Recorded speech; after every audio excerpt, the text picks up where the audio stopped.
Bismillahirrahmanirrahim. Assalamualaikum warahmatullahi wabarakatuh.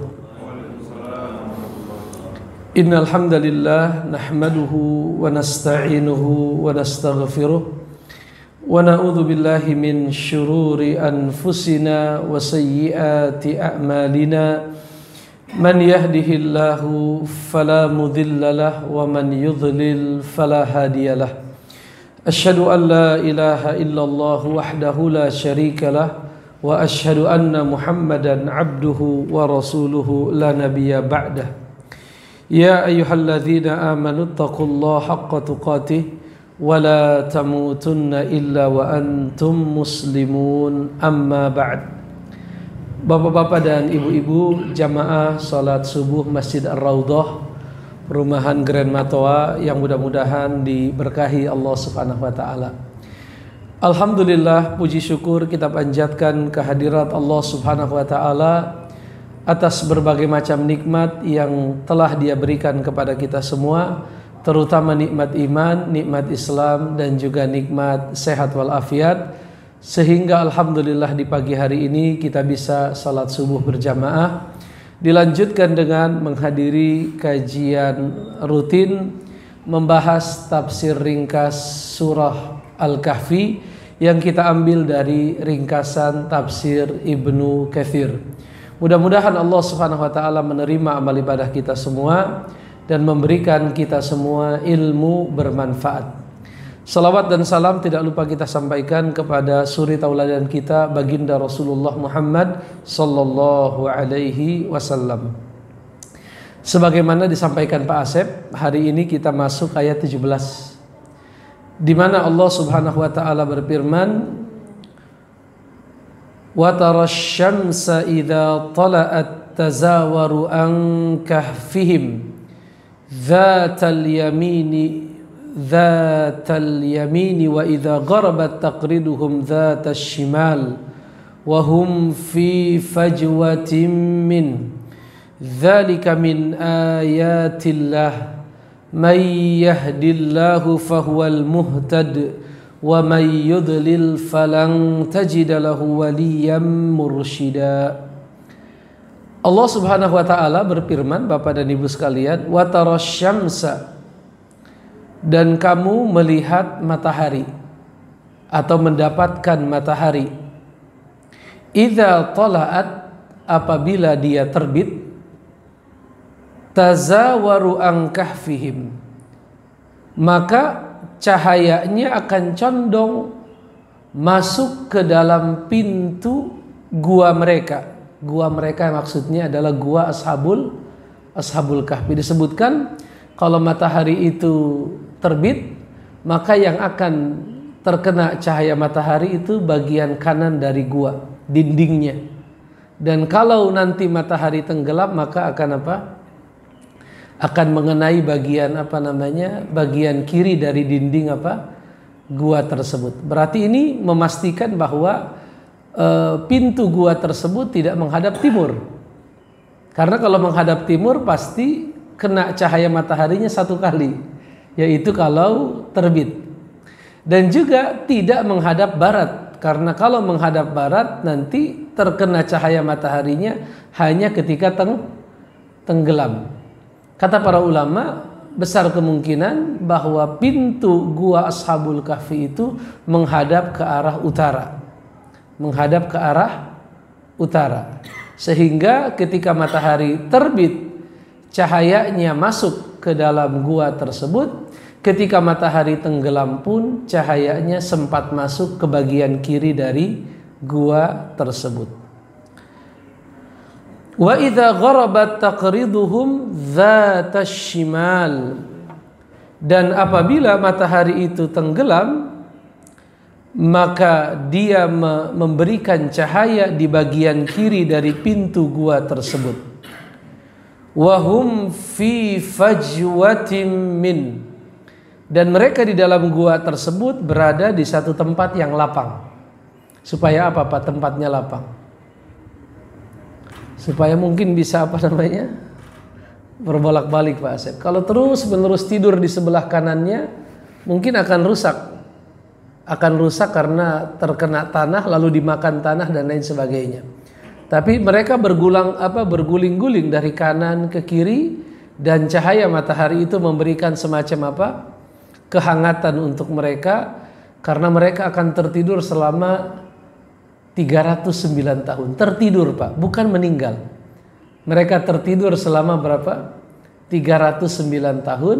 Maka Allah yang Maha Kuasa memiliki kehendak agar gua tersebut, tentunya memilih gua pun ini ilham dari Allah Subhanahu wa taala.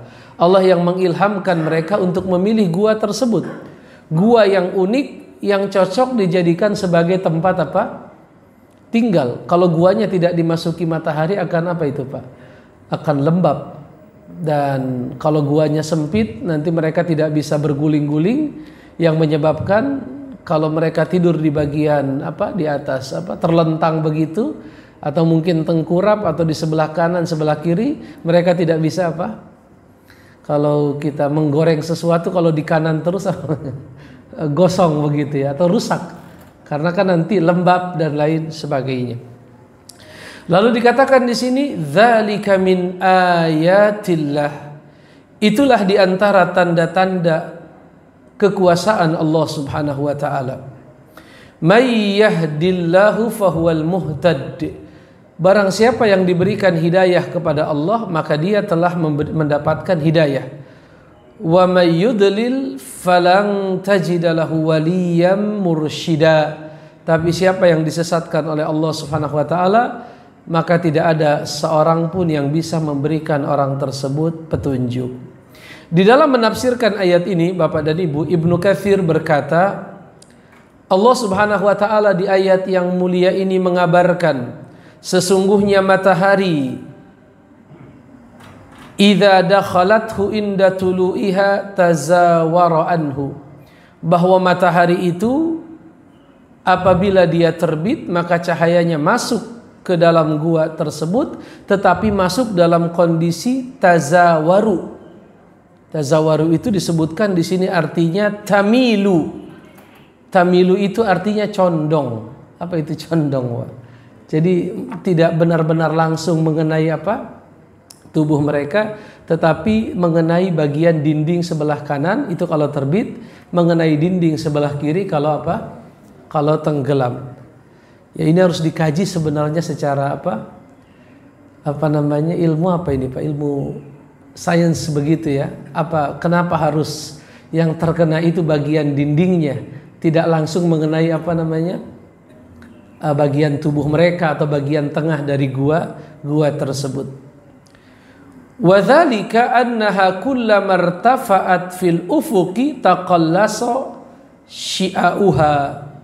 Dan matahari itu, kata Ibnu Katsir, kullama, setiap kali, irtafa'at, dia semakin tinggi, fil ufuqi, di ufuk, taqallasa syi'auha, maka akan berkurang cahaya yang masuk ke dalam gua tersebut. Sehingga kalau sudah sampai di tengah langit, kalau dalam ilmu fikih namanya zawal, zawal itu menandai masuknya waktu salat zuhur, lam yabqa minhu syai'un, tidak lagi tersisa sedikit pun cahaya yang masuk ke dalam ke dalam gua tersebut. Walihada, oleh karenanya Allah berfirman, wa idza gharabat taqriduhum dzatas shimal, dan apabila gharabat, yaitu gharabat artinya apa? Gharabat tenggelam, taqriduhum dzatas shimal, maka cahaya itu akan menjauh ke sebelah kiri. Maksudnya kata Ibnu Katsir, tadkhulu ila gharihim min shimali babihi, maka dia akan masuk ke dalam gua dari arah sebelah kiri pintu gua tersebut. Wa huwa min nahiyatil masyriq, yaitu dari arah timur. Fadalla ala sihhati ma qulnahu, dan ini menunjukkan kebenaran apa yang kami katakan. Maksudnya Ibnu Katsir berpendapat bahwa pintu gua ini adalah menghadap ke arah ke arah utara. Karena tadi kita sampaikan kalau ke arah barat itu pintu, dia hanya terkena saat tenggelam. Kalau ke arah timur hanya terkena cahaya saat Saat terbit saja. Lalu di sini Ibnu Katsir rahimahullahu taala berkata, "Wa qad akhbara Allah taala bidzalika wa arada minna fahmahu wa tadabbaruhu." Dan Allah mengabarkan tentang kondisi gua tersebut. Allah mengabarkan tentang apa, Pak? Kondisi gua tersebut. Bagaimana gua tersebut mendapatkan tadi apa? Pencahayaan, dan bukan sekedar pencahayaan agar bisa melihat, tetapi untuk menjaga apanya? Suhu ruangannya agar tetap baik, tidak sampai merusak apa namanya? Tubuh dari 7 orang pemuda tersebut. Karena pemuda ini sekali lagi mereka akan tertidur tidak tanggung-tanggung 309 tahun. Maka memastikan suhu ruangannya tetap baik, tetap stabil, itu bagian dari tanda-tanda apa? Kekuasaan Allah Subhanahu wa taala. Berarti Pak, Allah menjelaskan kondisi gua tersebut. Tetapi Allah tidak menjelaskan di mana gua tersebut berada. Apa pelajaran yang bisa kita ambil, Pak? Allah menjelaskan sifat dari gua tersebut, tapi Allah tidak menjelaskan di mana gua tersebut berada. Karena pengetahuan tentang posisi di mana gua tersebut berada itu tidak menambahkan apapun bagi kita. Artinya tidak ada bertambah keimanan, tidak bertambah keyakinan dan lain sebagainya. Tapi di bagian yang lain Allah menjelaskan tentang sifat dari gua tersebut. Ada keajaiban di mana Allah Subhanahu wa taala mengilhamkan 7 pemuda ini untuk memilih apa? Memilih gua tersebut, dan pemilihan gua tersebut ada hikmah yang besar yang bisa dipelajari oleh siapa? Oleh manusia. Artinya tidaklah Allah menyebutkan sesuatu dan tidak menyebutkan sesuatu yang lain kecuali karena yang disebutkan itu sangat bermanfaat kalau dipelajari, dan yang disebutkan itu tidak terlalu signifikan manfaatnya kalaupun kita ketahui. Ada yang bilang di Turki kan misalnya, ada yang bilang di Yordan, berbagai macam pendapat ketika para ahli sejarah menjelaskan di mana kejadian Ashabul Kahfi. Oleh karenanya Ibnu Katsir berkata, "Walam yukhbirna bimakani hadzal kahfi." Allah tidak mengabarkan kepada kita di mana posisi gua tersebut. Fi ayyil baladi minal ard, di negeri mana dia berada. Idla faidata lana fihi wala qasda syar'i, karena tidak ada faidah bagi kita untuk mengetahui di mana kalau kaitan dengan kondisi gua tersebut, ada faidah nggak Pak yang bisa kita pelajari? Ada ya. Posisi gua tersebut adalah kalau matahari terbit dari arah sebelah kanan pintu masuk cahaya. Lalu kalau matahari tenggelam dari kiri pintu itu masuk. Ada pelajaran yang bisa kita ambil. Ya, ilmunya mungkin ilmu, ada yang arsitek di sini Mas. Ilmu tata tata ruang ya, tapi tata ruang bangunan. Apa itu, ada ilmunya kan Pak ya, tentang kalau di orang-orang orang Cina ada Pak? Feng Shui. Itu kaitan dengan gaib, mistik atau bukan? Arah mata angin lah diukur itu. Cuman kadang ada juga khurafat.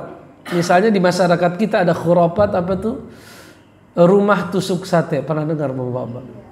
Rumah yang berdiri menghadap jalan lalu menghadap gang begitu. Maka orang malas membeli rumah yang begitu karena ada mitos bahwa rumah yang begitu adalah rumah sial itu. Sampai kadang saya pernah dengar kasus di daerah Jagakarsa sana sampai bertahun-tahun tidak laku. Akhirnya dilepas oleh pemiliknya dengan harga yang yang murah, tapi setelah ditempati aman-aman saja, tidak ada tidak ada masalah. Ya, artinya di masyarakat kita kadang posisi rumah itu dipertimbangkan dengan matang. Kadang itu pertimbangannya adalah pertimbangan memang ilmiah yang bisa dipertanggungjawabkan, tapi tidak jarang pertimbangannya pertimbangan Pak? Pertimbangan yang sifatnya mitos atau khurafat dan lain sebagainya. Kalau pertimbangannya adalah cahaya matahari dan lain sebagainya, tentunya itu satu pertimbangan yang boleh kita lakukan, sebagaimana Allah Subhanahu wa taala yang memiliki ilmu yang sempurna berkehendak menempatkan Ashabul Kahfi di sebuah gua yang memiliki pencahayaan yang apa Pak? Pencahayaan yang bagus, pencahayaan yang baik untuk menjamin orang-orang itu tetap sehat, tetap terjaga tubuh mereka selama 309 tahun. Kemudian Ibnu Katsir berkata, wa qad takallafa ba'dul mufassirin fadzakaru fihi aqwalan wallahu a'lam bi ayyi biladillahi huwa. Dan sebagian ahli tafsir telah membebankan dirinya untuk sesuatu yang sebenarnya tidak terlalu berfaedah, kata Ibnu Katsir, di mana mereka kumpulkan riwayat-riwayat Israiliyat untuk mencari tahu di mana posisi apa? Posisi gua tersebut. Kata Ibnu Katsir, wallahu a'lam bishawab, itu bukanlah sesuatu yang dibebankan oleh Allah. Ketika Allah menceritakan Ashabul Kahfi, Allah tidak membebankan kita untuk apa Pak? Untuk tahu di negeri mana gua itu berada. Seandainya pengetahuan tentang di mana gua itu memiliki faidah yang besar, tentunya Allah sudah menyebutkan di mana gua itu berada, sebagaimana Dia telah menyebutkan sifat dari apa? Gua tersebut. Apa sifatnya tadi? Gua tersebut apabila matahari terbit, cahayanya masuk ke dalam gua, apabila matahari tenggelam, cahayanya pun masuk ke dalam gua. Tapi masalah tempatnya tidak disinggung karena memang itu tidak ada faidah tambahan bagi kita. Walau kana lana fihi maslahatun diniyatun la arsyadana-Allahu wa rasuluhu ilaihi. Kalau seandainya di dalam mengetahui posisi gua tersebut ada kemaslahatan secara agama, tentunya Allah dan Rasulnya telah menjelaskan kepada kita semua. Padahal Nabi Muhammad SAW bersabda dalam hadisnya yang diriwayatkan oleh Imam Bukhari, "Ma taraktu syai'an yuqarribukum ilal jannah wa yubaidukum minan nar illa wa qad a'lamtukum bihi." Ini hadisnya menarik. Mari kita lihat artinya Bapak dan Ibu. Ma taraktu syai'an. Aku tidak meninggalkan sesuatu pun, baik yang kecil maupun besar, yang bisa mendekatkan kalian ke surga dan menjauhkan kalian dari neraka, kecuali semuanya sudah aku jelaskan. Apa Bapak dan Ibu? Tidak ada sesuatu pun yang bisa mendekatkan kita ke surga.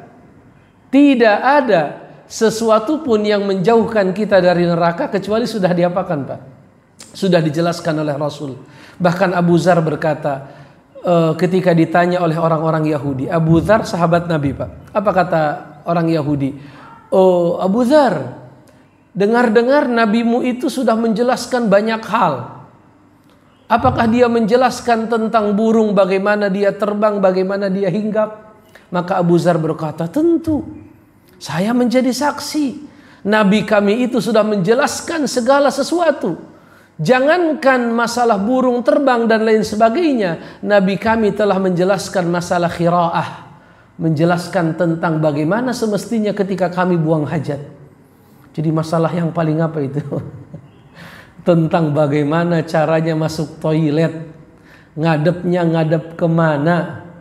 Bahkan dalam beberapa riwayat, walaupun nanti terjadi perdebatan masalah sanadnya apa, tentang cara jongkoknya apa, bagaimana kalau sudah selesai kita tunaikan hajat kita, cara membersihkannya bagaimana, pakai apa, berapa kali. Itu dijelaskan dengan apa? Dengan terperinci, adab-adabnya. Nggak boleh bicara, nggak boleh bawa lapas-lapas yang apa? Yang suci, nggak boleh berlama-lama. Seolah-olah Abu Dzar ingin mengatakan kepada kita semua, kalau masalah di kamar kecil, kalau masalah kita buang hajat saja dijelaskan dengan sangat apa? Terperinci, apalagi masalah-masalah yang lain. Apalagi masalah keluarga, apalagi masalah bermasyarakat, apalagi masalah pidana dan lain sebagainya.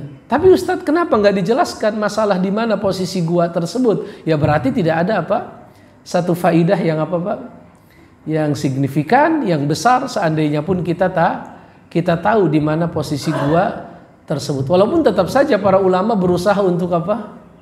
untuk cari tahu di mana ini posisi gua. Ada yang bilang, yang tadi saya bilang, ada yang bilang di Yordan, ada yang bilang di Turki dan lain sebagainya. Kemudian Ibnu Katsir berkata, maka Allah tabaraka wa taala menjelaskan kepada kita tentang sifat gua tersebut, tetapi dia tidak memberitahu di mana posisi gua tersebut berada. Maka Allah berfirman, wa tarasyamsa idza tala'at tazawaru an kahfihim. Kamu melihat matahari apabila dia terbit, maka dia akan condong masuk cahayanya ke dalam gua mereka.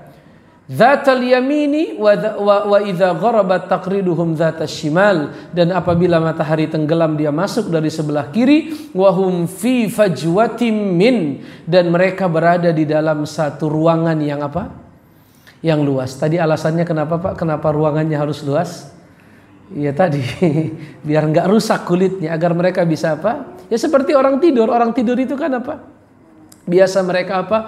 Berpindah tempat dari satu posisi ke posisi yang lain. Tidur mereka secara terlentang. Kadang ada manusia yang tengkurap, kadang ada yang di atas rusuk apa? Sebelah kanan, ada di atas rusuk sebelah kiri.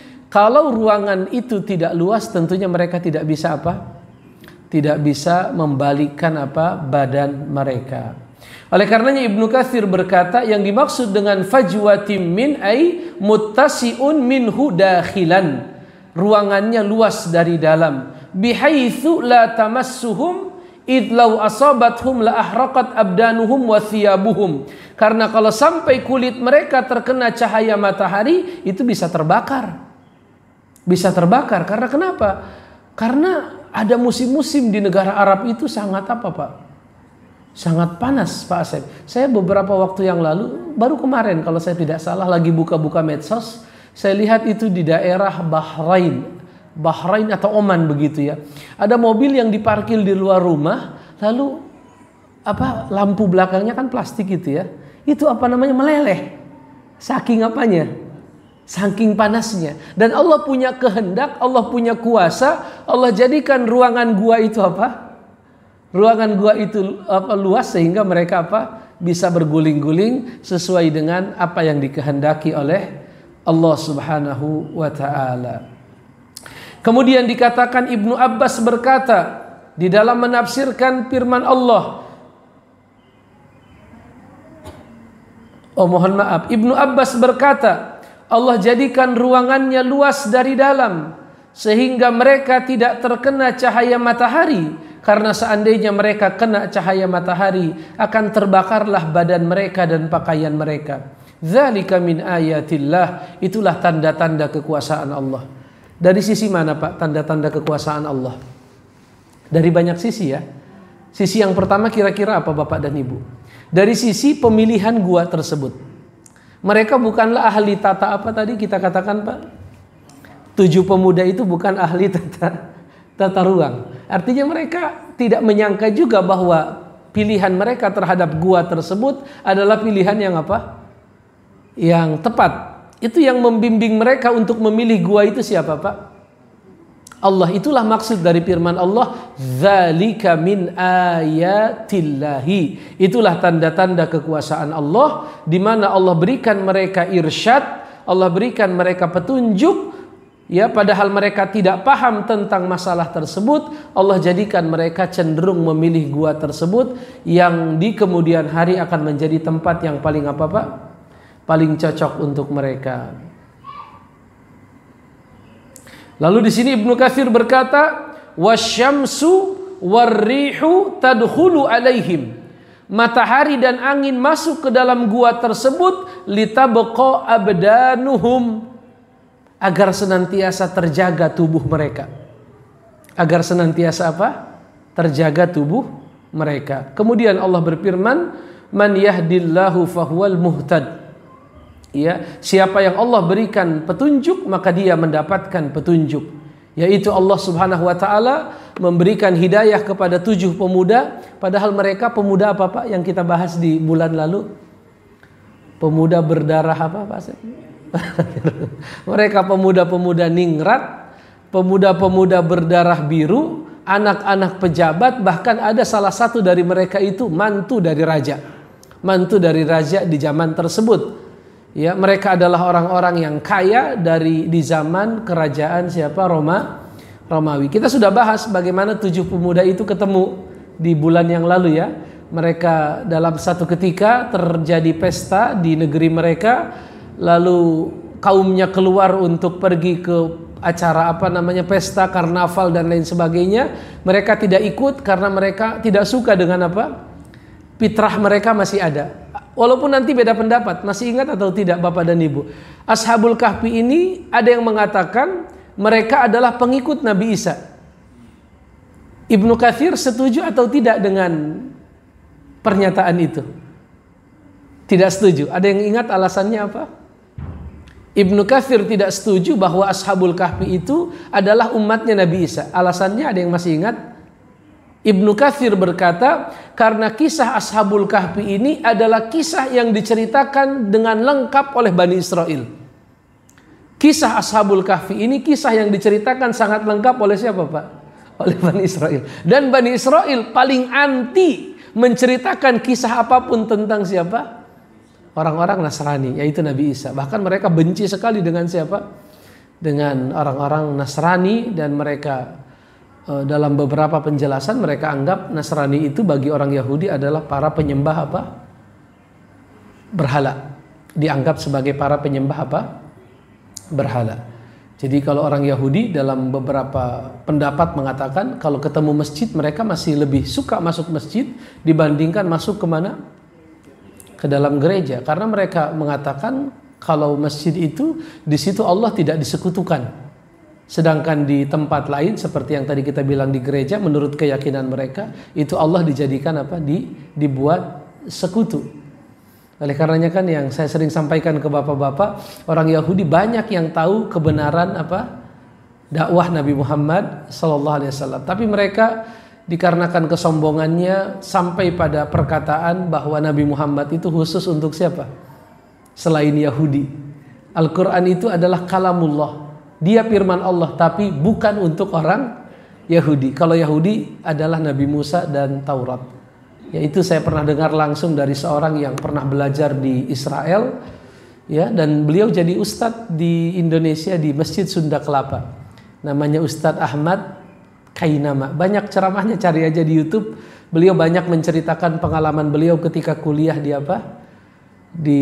Israel. Beliau ngambil jurusan teologi, dan beliau bercerita bahwa ketemu dengan para rabi-rabi itu, seringkali beliau tanya, itu orang yang namanya Muhammad nabi atau bukan? Al-Quran itu wahyu atau bukan? Dan rata-rata kata beliau jawabannya iya, itu wahyu. Tapi wahyu yang khusus buat siapa? Selain Yahudi, yaitu orang Arab dan lain sebagainya. Lalu dikatakan di sini, berarti maksud dari man yahdillahu fahuwal muhtad, siapa yang Allah berikan hidayah maka dia pasti mendapatkan hidayah. Maksud dari hidayah di sini adalah 7 orang pemuda yang berada di dalam realita yang diisi oleh berbagai macam kesyirikan, berbagai macam penyimpangan, berbagai macam kemaksiatan, tetapi kalau Allah berkehendak memberikan mereka hidayah, maka hidayah itu apa? Tidak ada yang bisa mencegah Bapak dan Ibu. Bayangkan saja ya, kadang hidayah itu datang di tempat yang tidak sama sekali kita Pak? Tidak sama sekali kita perkirakan Pak Asep. Kok bisa ya hidayah itu menembus dinding-dinding istana begitu? Kalau zaman sekarang mungkin masuk akal karena zaman medsos kan, bisa tembus dinding-dinding dinding-dinding istana, gedung-gedung yang besar. Kalau zaman dulu bayangkan, ada 7 orang pemuda nekat mengumumkan keyakinannya di hadapan raja. Idqamu, ayat yang kita bahas sebelumnya, idqamu faqalu rabbuna rabbus samawati wal ard lan nad'u min dunihi ilahan laqad qulna idzan syatata. Itu sudah kita bahas di pertemuan sebelumnya. Kemudian Allah Subhanahu wa taala di ayat 18 berfirman, Wa tahsabuhum ayqazaw wa hum ruqud. Dan kalian menyangka mereka itu bangun padahal mereka sedang tidur. Maksudnya gimana Bapak dan Ibu? Kalau kamu saat mereka sedang tertidur itu ngintip ruang mereka itu, maka kamu sangka mereka itu tidak tidur. Ada riwayat yang mengatakan selama 309 tahun itu mata mereka tidak tertutup sama sekali. Hanya saja telinganya yang diapakan, Pak? Telinganya Allah tutup supaya tidak mendengar apapun. Adapun matanya masih apa?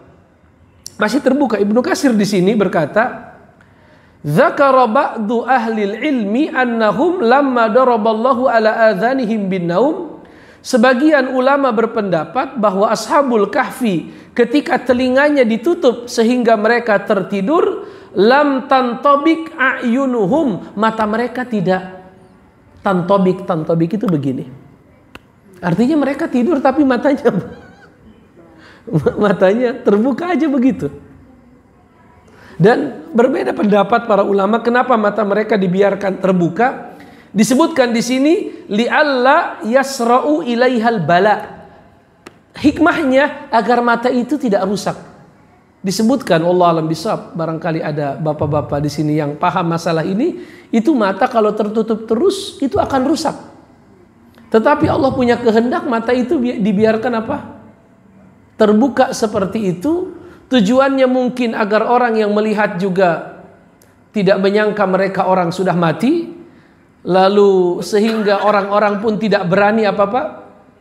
Nanti akan kita baca ayatnya bahwa Allah berikan mereka semacam haibah. Apa itu haibah, Pak?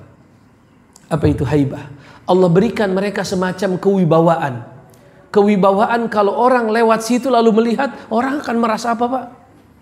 Merasa takut dan tidak berani untuk apa? Mendekati gua tersebut. Nanti akan kita baca. Kemudian dikatakan wa tahsabuhum ayqazaw wa hum ruqud. Kalian menyangka mereka itu bangun padahal mereka tertidur. Maksudnya mata mereka terbuka.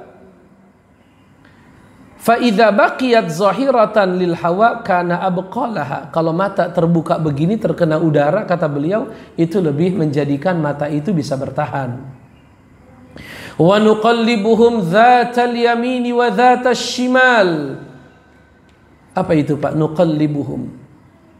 Kami bolak-balik seperti Bapak dan Ibu bikin apa itu? Masak kue masak gorengan ya biasanya dibalik-balik. Dzatal yamin wa dzata shimal. Ibnu Abbas ketika menafsirkan ayat ini berkata, lau lam yuqlabu la akalathumul ardu. Kalau mereka tidak dibolak-balik maka mereka akan dimakan oleh tanah. Kalau mereka tidak dibolak-balik maka mereka akan dimakan oleh apa, Pak? Akan tanah, akan apa namanya, Pak? Lapuk, rusak dan lain sebagainya. Wa kalbuhum basitun dhira'aihi bil wasid. Dan anjing mereka basitun dhira'aihi bil wasid, yang membentangkan kedua kakinya di depan pintu gua. Kalau anjing memang begitu, Pak, ya. Dia biasa duduk di depan pintu sambil apa namanya? Sambil apa namanya? Apa namanya, beler-beler. Sambil tiduran begitu. Dan itulah yang terjadi. Berarti cara Allah melindunginya banyak sekali, Pak, ya. Matahari yang masuk kalau terbit dari pintu kanan, kalau tenggelam masuk dari pintu kiri. Lalu Allah jadikan ruang guanya itu apa? Luas. Lalu Allah jadikan mata mereka selalu apa? Terbuka. Lalu Allah jadikan mereka apa? Bolak-balik. Lalu Allah jadikan di depan gua tersebut ada anjing yang selalu apa? Duduk. Dan disebutkan anjing itu pun awet selama 300 berapa? Kebayang nggak, Pak? Jadi yang awet bukan hanya manusianya, yang awet bahkan siapa? Ada perkataan yang menarik, menurut saya harus kita baca. Dikatakan oleh Ibnu Katsir, wa kana julusuhu kharijal bab. Anjing itu duduknya di luar pintu. Kenapa di luar pintu? Maksudnya agak menjauh dari pintu. Li'annal malaikata la tadkhulu baitan fihi kalbun. Karena malaikat tidak masuk ke rumah yang ada anjingnya. Jadi Ibnu Katsir berkata ini pasti anjingnya agak apa itu? Agak ke depan, karena malaikat tidak masuk kemana? Ke ruangan yang di depan pintunya ada anjing. Sebagaimana itu disebutkan dalam hadis yang sahih riwayat Imam Bukhari. Wa syamilat kalbahum barakatuhum. Dan keberkahan 7 pemuda itu akhirnya mencakup anjing mereka. Fa asabahu ma asabahum. Maka anjing itu mendapatkan apa yang mereka dapatkan, yaitu berupa tidur dalam waktu yang lama. Wa hadza faidatu suhbatil akhyar. Inilah faidahnya kalau kita bersahabat dengan orang baik. Luar biasa tidak, Pak? Artinya bahkan anjing sekalipun dapat faidah kalau dia apa, Pak? Bersahabatnya dengan orang-orang yang saleh. Artinya bukan hanya manusia yang kalau dekat dengan orang soleh mereka akan dapat apa? Faidah. Bahkan dalam kisah Ashabul Kahfi, anjing Ashabul Kahfi itu mendapatkan keberkahan dari 7 orang soleh tersebut. Kalau anjing saja bisa mendapatkan keberkahannya, tentu itu jadi motivasi bagi kita, Pak, agar kita berusaha mencari kawan-kawan yang apa? Yang soleh. Mudah-mudahan menjadi sebab keberkahan untuk kita. Allah selamatkan kita, Allah tolong kita, Allah bantu kita, Allah berikan kita petunjuk. Karena kenapa? Anjing saja dapat apa? Dapat keberkahan dari orang soleh, apalagi kita sebagai manusia. Ini saya rasa faidah yang berharga yang disampaikan oleh Ibnu Katsir. Wa hadza faidatu suhbatil akhyar. Inilah faidahnya kita bersahabat dengan orang-orang baik. Fa innahu sara li hadzal kalbu dzikra wa khabar wa sya'an. Akhirnya anjing ini kebawa oleh apa, Pak? Ibaratnya kalau kata Nabi, kalau kita berkawan dengan orang baik seperti berkawan dengan tukang apa, Pak? Tukang minyak wangi. Ketika kita duduk di samping tukang minyak wangi, mungkin orang akan melihat lalu menyangka bahwa kita badannya wangi. Padahal bukan karena kita badannya apa? Wangi, tapi karena kita berkawan dengan siapa? Dengan orang soleh. Makanya dalam satu ungkapan dikatakan, saya tidak mau berkawan dengan orang-orang yang akhlaknya buruk, walaupun saya boleh jadi paling buruk di antara mereka. Dan saya ingin sekali berkawan dengan orang-orang baik, walaupun saya bukan bagian dari mereka. Ini menunjukkan apa namanya? Menunjukkan betapa pentingnya bersahabat dengan orang baik. Rasulullah bersabda, "Al-mar'u ala dini khalilihi." Seseorang itu akan terpengaruh oleh agama apa? Khalilnya, temannya, sahabatnya. Lalu Nabi berpesan, "Falyanzur ahadukum man yukhalil." Maka perhatikanlah oleh kalian dengan siapa kalian berkawan. Terjadi perbedaan pendapat di kalangan para ulama tentang apa warna anjing tersebut.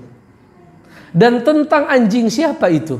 Lagi-lagi Ibnu Katsir berkata ini perdebatan yang tidak terlalu apa? Tidak terlalu penting. Walaupun sebagian ulama, kalau Bapak dan Ibu baca kitab-kitab tafsir yang lebih luas itu berusaha cari tahu. Ini anjing warnanya apa? Terus ini anjing kok tiba-tiba ikut ke situ? Anjing siapa itu? Kalau Ibnu Katsir menyebutkan 2 riwayat. Ada yang mengatakan itu adalah anjing dari juru masak raja. Disebutkan di antara 7 orang tersebut ada salah satunya juru masak raja yang bergabung dengan 7 orang atau salah satu dari 7 orang tersebut. Dan ketika dia meninggalkan istana, dia diikuti oleh siapa? Oleh anjing tersebut. Tapi menurut pendapat yang paling kuat, kata Ibnu Katsir, jawabannya sederhana. Anjing siapa itu? Ibnu Katsir mengatakan, katakan kalau ada yang bertanya anjing siapa itu, yaitu anjing salah satu dari 7 pemuda tersebut. Tanpa harus memberikan apa? Rincian. Anjing si A, si B, si C, si D sampai 7. Bukan begitu. Cukup kata Ibnu Katsir, katakan anjing itu adalah milik dari salah seorang dari 7 orang apa? Pemuda tersebut. Dan disebutkan bahwa jenis anjing tersebut adalah anjing berburu. Anjing apa, Bapak-bapak? Apa hukumnya kita punya anjing berburu? Boleh atau tidak? Boleh. Dalam ajaran Islam boleh seorang muslim memiliki anjing apa? Berburu. Ya, bahkan hasil buruan anjing tersebut, kalau memang dia terlatih lalu kita lepas dari kandang sambil baca bismillah, lalu anjing tersebut, apa ukuran anjing itu terlatih? Yaitu ketika dia berhasil menangkap rusa, dia tidak memakan sedikit pun dari rusa tersebut. Tapi kalau dia makan sebagian dari rusa tersebut, itu menunjukkan anjingnya belum benar-benar terlatih. Bahkan orang-orang Arab, Pak Asep, orang-orang Uni Emirat, orang-orang Qatar itu mereka pakai mobil-mobil yang Toyota Land Cruiser atau itu, pergi ke bawa anjing plus bawa burung burung elang begitu kan. Mereka pergi berburu. Dan itu olahraga orang kalau di Arab orang-orang yang kaya, orang-orang yang berduit, olahraga seperti itu kan, pergi ke berpetualang lah begitu di padang pasir mencari kelinci atau mencari hewan-hewan buruan, ya. Dan itu dalam Islam boleh.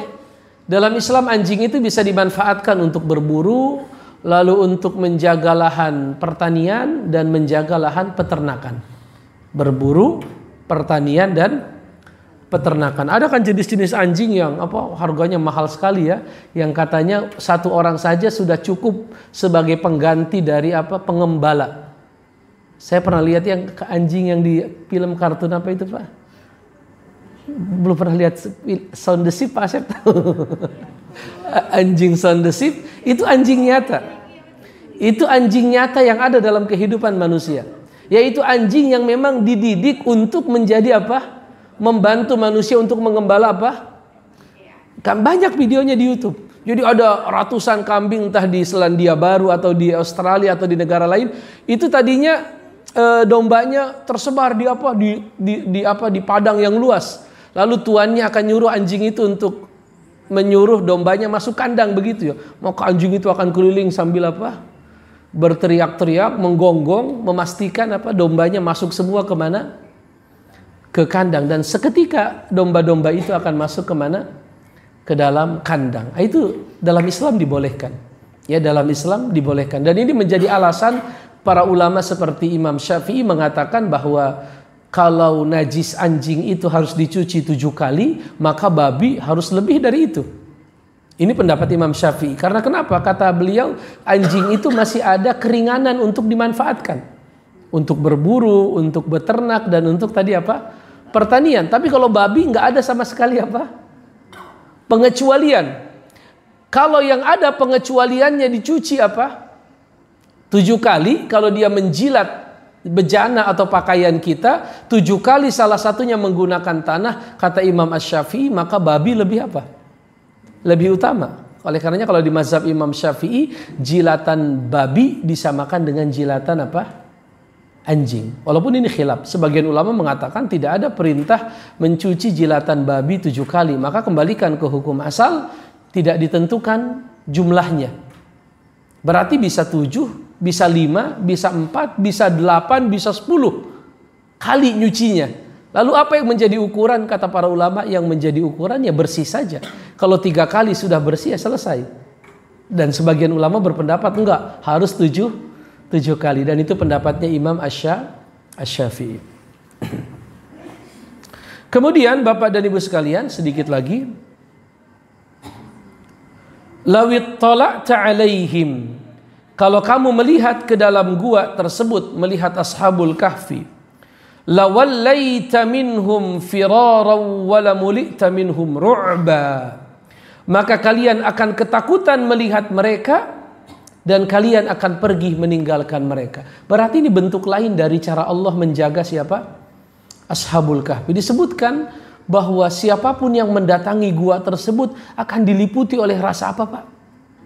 Rasa takut, rasa segan untuk mendekatinya. Ru'b itu artinya apa? Lawallaitu minhu ru'ba. Ru'b itu artinya takut. Disebutkan bahwa tiap kali orang nekat untuk mendekatinya, mereka akan kagum melihat 7 pemuda tersebut, lalu berkata, oh ini orang-orang hebat lagi pada istirahat. Lalu mereka tinggalkan saja tempat tersebut. Ditinggalkan saja tempat tersebut sampai akhirnya nanti akan kita kisahkan ya. Setelah 309 tahun Allah punya kehendak mereka dibangunkan oleh Allah Subhanahu wa taala. Pas bangun mereka apa Bapak dan Ibu, ada yang tahu? Apa yang mereka rasakan pertama kali mereka bangun setelah tidur? Lapar. Lapar, cari makanan. Lalu mereka masukin tangan ke kantong. Kalau bahasa kitanya apa? Patungan. Patungan, yuk kita lapar sekali nih. Kayaknya kita udah tidur seharian di sini. Ada yang bilang enggak, baru setengah hari kita di sini. Ngobrol mereka. Lalu akhirnya mereka putuskan memilih salah satu dari mereka untuk membawa uang yang mereka kumpulkan, lalu pergi kemana? Ke kota untuk membeli makanan. Sampai di kota mereka memilih makanan. Ketika akan dibayar, lalu uang dikasih ke pedagang, pedagangnya bingung. Ini manusia dari mana ini? Dia bayar tapi dengan uang yang sudah kuno, uang yang usianya sudah 300 tahun. Disitulah awal mula masalah mereka terungkap. Lalu dia ketakutan, pemuda yang diutus itu ketakutan melihat terjadi perubahan yang besar di kota tersebut, maka dia lari untuk menemui teman-temannya. Nanti akan kita baca kisahnya. Sampai ke teman-temannya, tidak sempat mereka 1 hari, lalu mereka diwafatkan oleh Allah Subhanahu wa Ta'ala. Mereka cuma bangun untuk apa, Pak? Untuk bangun, untuk makan. Tahu makanannya dibawa nggak itu? Atau keburu takut karena khawatir berita mereka akan diketahui oleh siapa? Oleh warga kota. Tapi dalam riwayat hari itu mereka terbangun dan hari itu juga mereka diwafatkan lagi oleh Allah Subhanahu wa Ta'ala. Saya rasa itu sementara waktu Bapak dan Ibu yang bisa kita bacakan dari pembahasan ringkasan tafsir Ibnu Katsir. Saya kembalikan ke Pak Asep.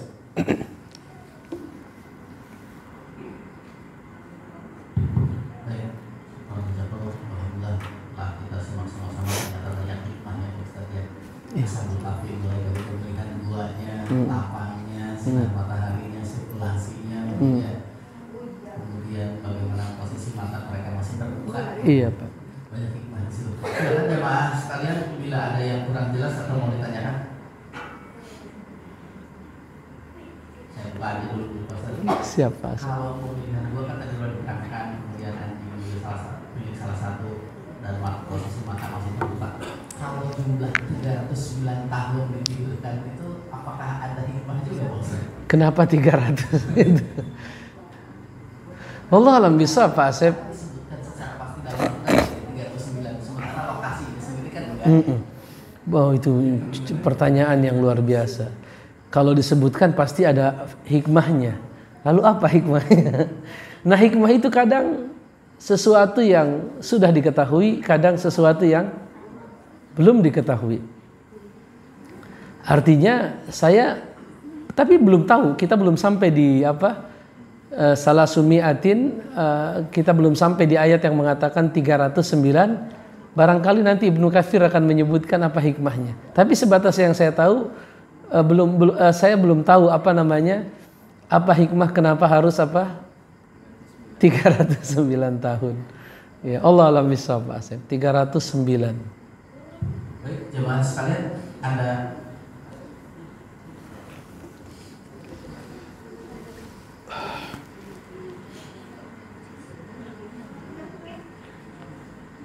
Assalamualaikum warahmatullahi wabarakatuh. Assalamualaikum wabarakatuh. Yang pertama lalu kan kalau nggak salah Ustaz menyebutkan itu tuh 6 ditambah 1 menggembala domba ya Ustaz ya. Iya. Nah itu gimana Ustaz? Katanya mau diceritain gimana ketemunya. Oh, sama pengembala domba. Saya janji akan diceritakan. Ada rekamannya. La haula wala quwata illa billah. Mungkin di lain waktu saya cari informasi tentang pengembala domba itu, insyaallah Ibu. Baik. Terus apa sih kalau dilihat ya saya sebetulnya kan Allah kan nggak perlu bolak-balikin, nggak perlu isi buat gitu gini gitu kan. Yang penting kan tinggal perumpamaan gitu kan. Masya Allah. Berpindah gitu kan ya. Betul betul. Itu kenapa sih harus apa sih detail gitu Ustaz disampaikan gitu dijaga Allah seperti itu gitu disampaikan ke kita gitu kan seperti itu. Masya Allah, betul betul. Artinya Allah bisa saja, jangankan di atas tanah, di dalam perut ikan paus saja Allah bisa selamatkan. Itu orang sebenarnya kalau masuk perut ikan paus seperti Nabi Yunus, dia memang akan ditelan hidup-hidup. Tetapi tidaklah dia sampai ke dalam perut ikan itu kecuali dia akan rusak tubuhnya oleh zat asam yang sangat yang sangat kuat yang ada di dalam tubuh ikan paus tersebut. Ikan paus itu tidak mengunyah tidak mengunyah makanannya, langsung dimasukkan ke dalam. Sama kayak burung nasr, pernah lihat burung nasr? Burung yang pemakan bangkai. Ada jenis-jenis burung yang kita masukkan tulang sebesar-besar ini ke dalam apa? Mulutnya, dia bisa memproses tulang-tulang yang keras itu hancur, Pak. Karena di dalam perutnya kuasa Allah ada apa? Zat yang sangat asam sekali yang bisa menghancurkan apa? Bahkan tulang-tulang yang begitu kuat. Itu menjadi pertanyaan menarik. Sama juga seperti ibu bertanya seandainya kenapa Allah menciptakan semesta ini dalam 6 masa. Kenapa tidak diciptakan satu kali kun fayakun misalnya. Dan itu Allah bisa saja melakukan itu.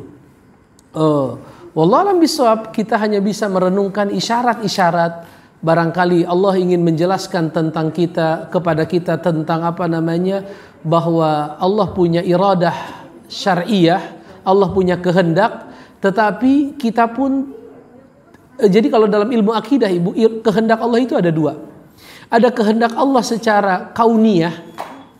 Ibu biasa sebut itu namanya hukum alam. Hukum alam. Itu namanya iradatullahil kauniyah. Ada kehidupan, ada kematian, ada tua, muda, kaya, miskin, ada yang bahagia, ada yang bersedih, ada yang kaya, miskin, ada yang laki-laki, perempuan, siang, malam, ada yang mukmin, ada yang kafir. Itu sunnah kauniyah. Itu adalah sesuatu yang baku yang ada di mana? Di alam semesta. Artinya seolah-olah Allah Subhanahu wa taala, artinya menurut Ibu ya, ini kita sedang sama-sama mencari hikmah. Mana yang lebih keren?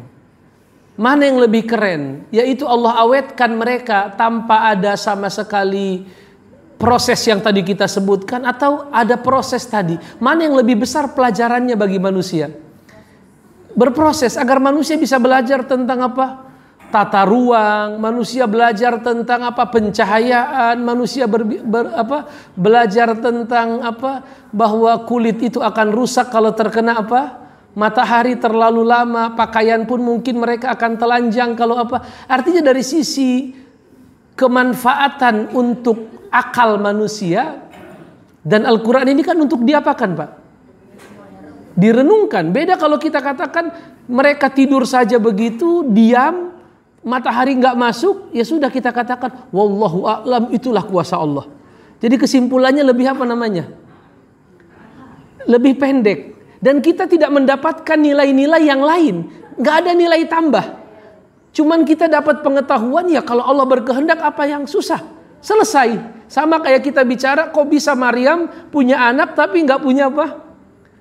Suami. Kita tinggal jawab apa? Innama amruhu idza arada syai'an ayyakula lahu. Tapi ketika dijelaskan dengan lebih terperinci, mataharinya masuk dari sebelah kanan kalau pagi, masuk dari sore hari, lalu luas ruangannya, lalu mereka bolak-balik, lalu matanya tetap terbuka, ada anjing di depannya, lalu diberikan kewibawaan dan lain sebagainya. Itu lebih banyak apa namanya, Pak? Kesempatan manusia untuk apa? Tadabbur. Sesuatu yang ajaib nggak bisa ditadaburi, Pak. Karena akal tidak bisa menjangkau apa? Menjangkau sesuatu yang besar seperti itu. Ya, Nabi Soleh dari batu keluar onta. Apa tadaburnya Bapak dan Ibu? Tadaburnya paling kalau Allah menghendaki sesuatu, kun, tadaburnya begitu. Tapi kenapa mereka di dalam guanya begini, begitu, begini, begitu? Kita bisa mengambil apa? Pelajaran yang lebih luas. Misalnya ada orang bertanya begini, Ustadz, kenapa sih itu Maryam alaihissalam di usia kehamilan yang ke-9, kenapa enggak 1 bulan saja? Kenapa harus melewati proses seperti apa? Manusia. Lalu kenapa Allah tidak memberikan Maryam makanan ketika sama seperti Maryam masih seorang gadis yang suci? Tiap kali Zakaria masuk ke dalam ruangan selalu ada apa? Makanan. Tapi anehnya ketika beliau sudah hamil tua, wa huzzi ilaiki bijiz'in nakhlati tusakit alaiki rutoban janiyah. Itu goyangkan batang kurma wahai Maryam. Kalau kamu goyang-goyang itu batang kurma, itu akan jatuh rutob. kurma yang matang. Ibu-ibu, kalau saya misalnya melakukan goyang-goyang kurma, itu kurma jatuh enggak? Bapak dan Ibu pernah lihat batang kurma segede gimana? Batang kurma itu besar. Artinya Allah kuasa meletakkan kurma itu di atas piring lalu dihidangkan ke Maryam. Tapi Allah katakan ke Maryam apa? Wa khuzzi ilaiki bijiz'in nakhli. Itu digoyang-goyang batang kurmanya, pohon kurmanya agar nanti jatuh apa? Rutob kurma. Nah, di kita kadang di Indonesia suka salah paham. Dibeli kurma yang pahit itu yang masih apa? Yang masih mentah dijual di apa? Di kornis atau apa? Kurma haj-haj katanya. Kurmanya juga kurma yang apa? Padahal kalau di Quran itu dikatakan rutob. Rutob itu kurma yang sudah apa? Matang. Mengkal. Itu rutob namanya. Artinya para ulama mengatakan sebenarnya Allah kuasa meletakkan kurma itu di atas piring lalu menghidangkannya di depan Maryam. Sebagian orang mengatakan hikmahnya adalah bahwa kita harus tetap berusaha. Kondisi sesulit apapun harus tetap apa? Berusaha, harus ikhtiar dan lain sebagainya. Allah alam bisawab. Baik Ibu. Yang iradah kaumnya itu satu lagi iradah apa Ustaz? Iradah syariah. Iradah syariah itu Allah pengen kita ini sholat 5 waktu. Allah pengen kita ini zakat, puasa. Itu namanya iradatullahi asy-syar'iyyah. Kehendak Allah secara syar'i. Atau kadang diistilahkan dalam ilmu akidah iradatullahi ad-diniyah. Kehendak Allah secara agama. Allah suruh kita puasa, kutiba alaikumu siyam. Apa bedanya Ibu iradah kauniyah dengan iradah syariah? Iradah kauniyah itu pasti terjadi tapi belum tentu dicintai oleh Allah. Sedangkan iradatullahi syariah belum tentu terjadi tapi pasti dicintai oleh Allah. Ketika Allah berkehendak ada siang dan malam itu pasti terjadi. Ketika Allah berkehendak ada orang kaya, orang miskin pasti terjadi.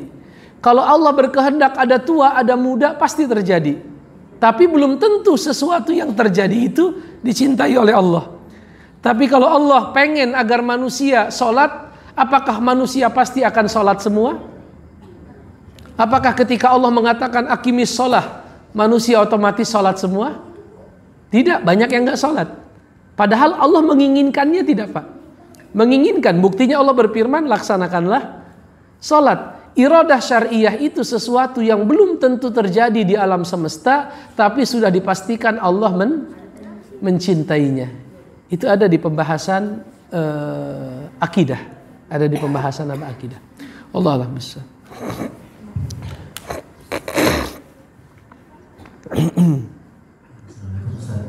Salam.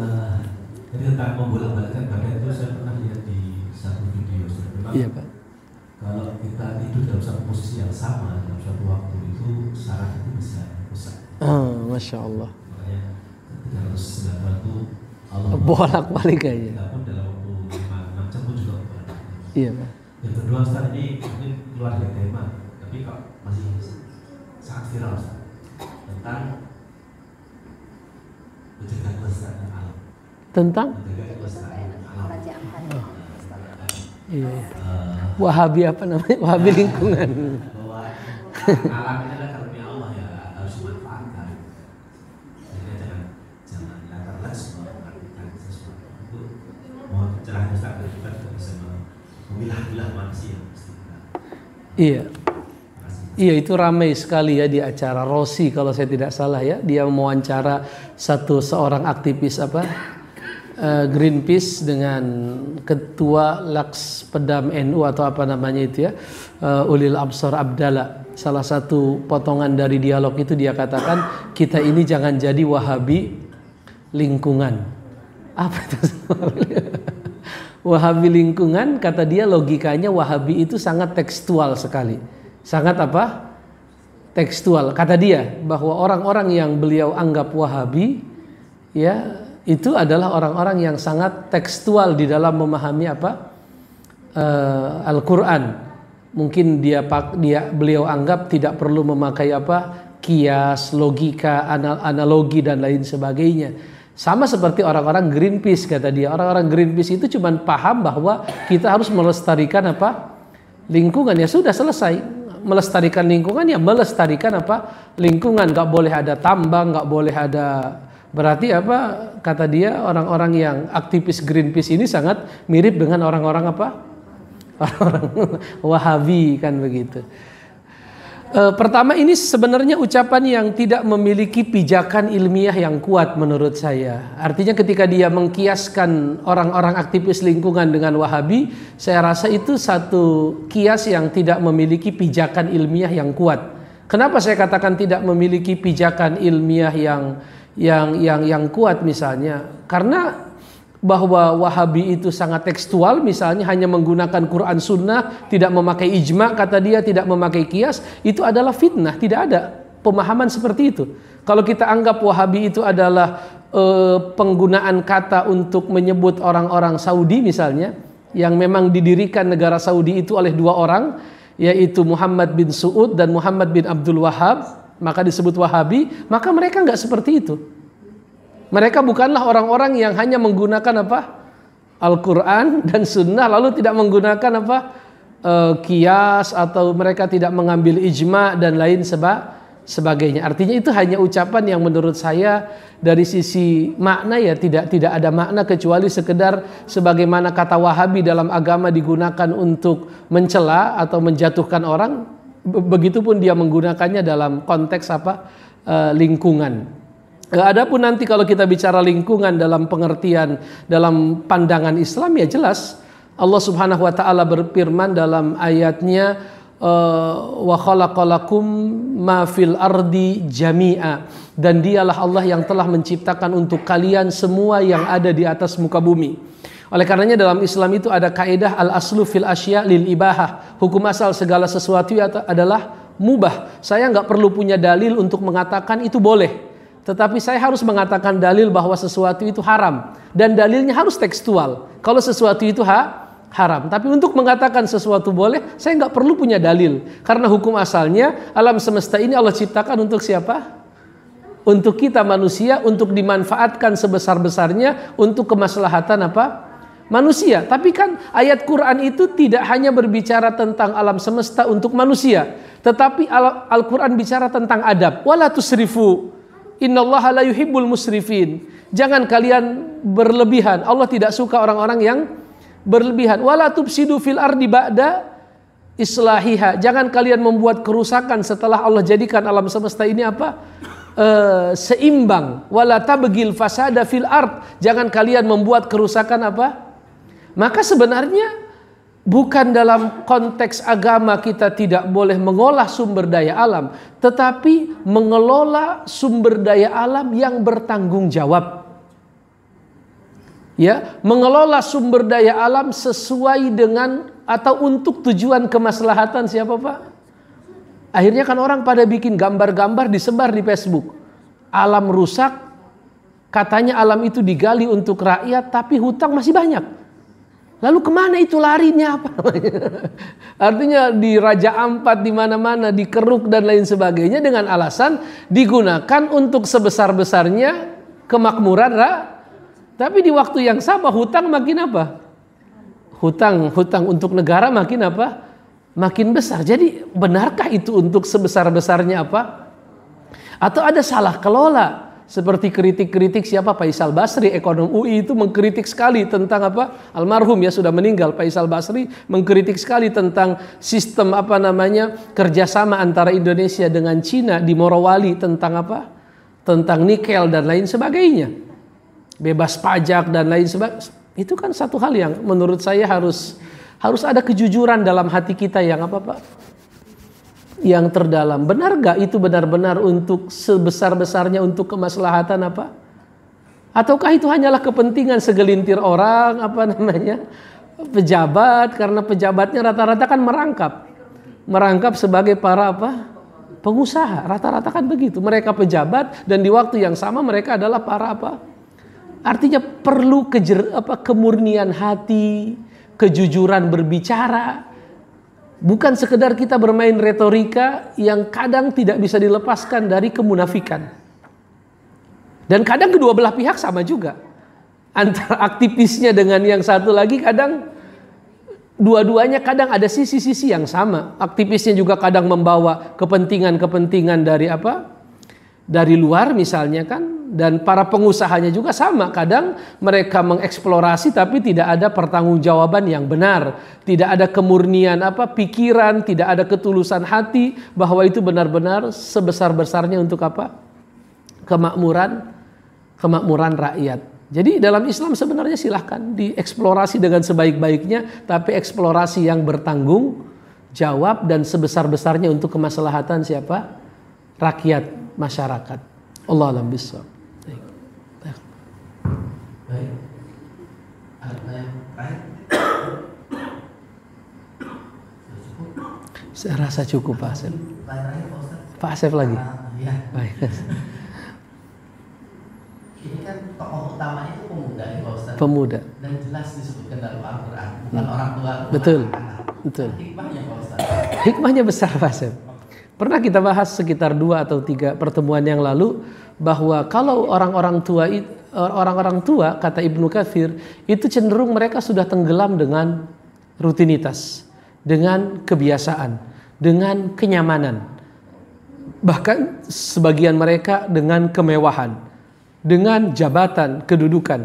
Oleh karenanya pemuda lebih lebih tidak memiliki beban ketika mereka ditawarkan satu pemikiran, satu pandangan yang baru tentang kehidupan. Itu pemuda lebih lebih sedikit bebannya dibandingkan orang tua. Oleh karenanya dalam Islam pun seperti itu. Di awal-awal Rasul diutus jadi nabi, itu rata-rata di jajaran pemuda.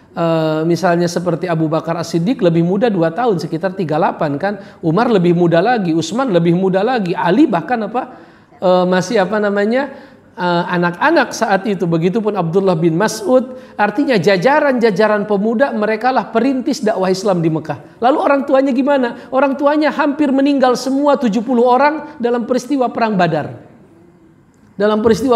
Maka setelah perang Badar itu di Mekah juga dipimpin oleh anak muda. Abu Sufyan bin Harb, lalu Khalid ibnul Walid, lalu Amr bin As, itu anak-anak muda semua yang di kemudian hari setelah Nabi wafat, Amr lah yang nanti akan menaklukkan Mesir, Khalid lah yang akan menaklukkan Romawi di negeri Syam. Lalu banyak sahabat-sahabat kalau saya sebutkan itu anak-anak muda semua. Karena beban mereka lebih dan mereka tidak merasa sulit untuk keluar dari zona nyaman karena mereka belum masuk zona nyaman. Oleh karena ini memberikan kita gambaran betapa pentingnya kita fokus pada dakwah anak-anak muda. Allah a'lam bishawab. Baik, syukur jazakallahu khair. Alhamdulillahirabbil alamin. Kalau kita simak sama-sama surat Al-Kahfi tafsir ringkasnya 2 ayat ya Ustaz di Iya, 11, tapi banyak hikmah di situ. Mulai dari pemilihan 2, kenapa pemuda, kenapa mata luas, kenapa matanya terbuka. Iya. Dan mudah-mudahan jadi membuat kita semua mohon kajian ini senantiasa bertahan. Baik, sama-sama kita berdoa memohon kepada Allah kebaikan dunia dan juga kebaikan akhirat.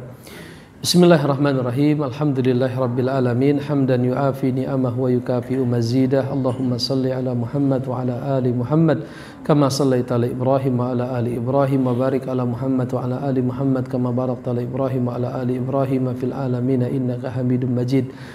Rabbana ighfir lana wa liwalidina warhamhuma kama rabbawna shighara wa li jami'il muslimin wal muslimat wal mu'minin wal mu'minat birahmatika ya arhamar rahimin. Allahumma inna nas'aluka ilman nafi'an wa rizqan tayyiban wa amalan mutaqabbala. Allahumma inna nas'aluka al-huda wat tuqa wal afafa wal ghina wa na'udzubika min sakhatika wan nar. Rabbana hab lana min azwajina wa dhurriyyatina qurrata a'yun waj'alna lil muttaqina imama. Rabbana arinal haqqa haqqan warzuqna ittiba'ah wa arinal batila batila warzuqna jitinabah. Rabbana la tuzigh qulubana ba'da idh hadaitana wa hab lana min ladunka rahmatan innaka antal wahhab. Rabbana zalamna anfusana wa in lam taghfir lana wa tarhamna lanakunanna minal khasirin. Rabbana atina fid dunya hasanah wa fil akhirati hasanah wa qina adzaban nar. Subhana rabbika rabbil izzati amma yasifun wa salamun alal mursalin walhamdulillahi rabbil alamin.